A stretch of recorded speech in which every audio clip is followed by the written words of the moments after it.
Hey everybody, welcome back to Budget Bladesman. And before we get going today, I want to send out a big shout out to a good friend of mine, Adam. He's the one that donated this knife for us to take a look at. If you guys are into anything related to Dungeons and Dragons, or if you're a gamer and you like gaming sort of stuff, he actually does some console or controller modification, so you can kind of spruce up your current generation or even previous generation consoles or controllers. He's actually done a PlayStation 4 controller for me, so you can go and check him out at couplers underscore controllers on Instagram, and that's KUPPLERS underscore controllers. All right, so now with all that out of the way, let's get to the review. So the knife we're going to be looking at today is the Rike knife Hummingbird, and so let's open this up and take a look at it. Let's see, this has this nice packaging, and this is a little teeny tiny guy that we are going to struggle to get this out of it because it is very, very small. There we go. All right, and as you can see, this is a very small knife. See if we can pop it open here. It is a flipper, and it does have a thumb hole opening. Let's see if we can. There we go. Got it open. Okay. You can see that is that knife right there. All right, so let's get our specs out of the way. So like I said, this is a very small knife. We're looking at an overall length of 3.75, a blade length of a blade length of 1.5 inches. A blade thickness, of course, since this is a tiny knife, it's 0.09, so it's a very small, very thin knife. It's a drop point. It's a flat ground, and as you can kind of see there, it's Damasteel, which is that where it gets that cool pattern. So if you don't know what Damasteel is, it's basically they take a bunch of different metals and they melt them together, and you get the different properties of each metal, but then you also kind of get that pattern. So that's actually different metals integrated into the steel, and that's of course polished up. So this is a tip up frame lock, so you can see the frame right there.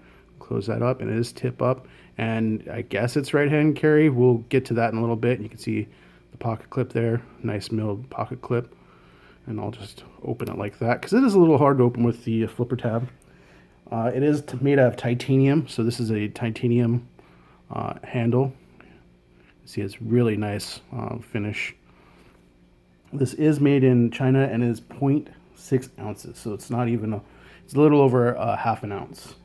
This is made in China, and now this is not something that would be normally something I would look at, and to be honest, my buddy Adam probably wouldn't buy either. And the reason I'm saying that is you are getting some very, very premium materials, but this is a $135 knife retail. Like I said, this isn't something I would buy, hence the name Budget Bladesman, but neither would my buddy Adam, but he actually won this in a giveaway, and he knew it wasn't something he was going to be into, and so he passed it along to me to check it out. So even though this is, out of our normal range, I just, it is a knife, so we thought, something that's really premium, let's take a look at it. So we'll close this up, and we'll actually open it back up, and we'll do our size comparisons. So of course, since this is a really small knife, we'll pull out our normal ones. So first we have the K-Bar Dozer. And you can see K-Bar Dozer is not a big knife. And the Hummingbird fits basically in the handle. Sorry about the glare there, guys. All right, so let's pull out our Gerber flat iron. And again, you can see just the size comparison. This is a tiny knife. So we'll pull out some smaller knives just to kind of give you guys a different perspective. So we'll pull out a couple previously reviewed knives. First, we're going to pull out the Cold Steel Mini Tough Light. So this is a small Tough Light. And you can see even there, almost fits in the handle of the Mini Tough Light. And even though this is a different sort of knife, we'll also go ahead and pull out the Kershaw Launch 4. And again, this is only a 1.95 inch blade. You can see, almost fits in the handle. If we go blade length, it is a small knife, so don't get me wrong, but it's probably pretty usable. I've used it a little bit. I mean, it's more of a showpiece than really a user, I would say. So let's get these put away.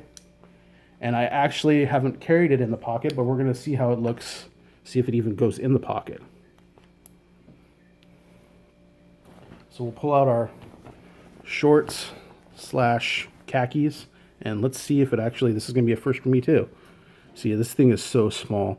I don't even want to do that because you can kind of see it's not really what it's made for. It's more of just a design aspect, I would say. So it's not going to go in the pocket. So if it doesn't go in the pocket, how exactly would you carry this thing? Well, we kind of started to go through it in the case here.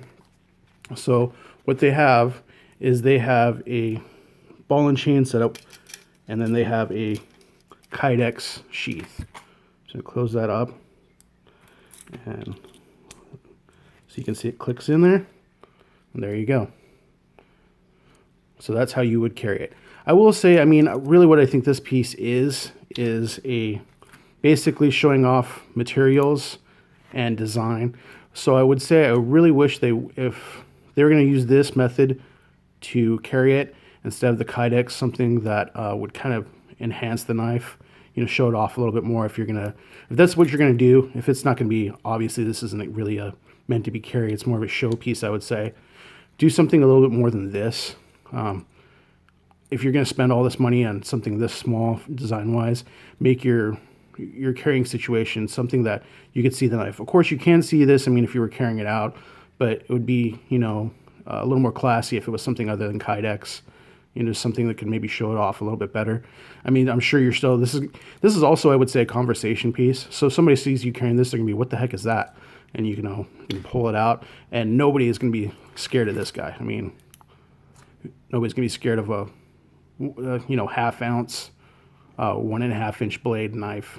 Everybody's going to look at that, and hence the name, the Hummingbird, and they'll be like, oh, it's so cute.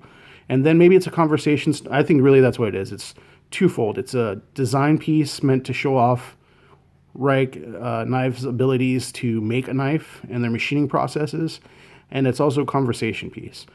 So if you're wearing this and somebody sees it and asks you about it, maybe that's, you know, a good way you can get somebody else into knives, and they can say, well, that's pretty cool. And then maybe you can go, you know, a little bit further into your collection. But this is, like I said, this isn't something I would normally have. And like I said, my buddy Adam, I know pretty well, he wouldn't have. That's why he passed it along to me. He thought I'd get a little more enjoyment out of it. So I do appreciate him sending this along. And again, if you guys are into any sort of gaming or anything, go and check him out at couplers_controllers on Instagram. He does some really great work. So I want to thank him for sending this for us to check out and take a look at. I hope you guys enjoyed this definitely different, definitely unique piece, the Rike Knife Hummingbird. So thank you guys for stopping by, and we'll check you next time.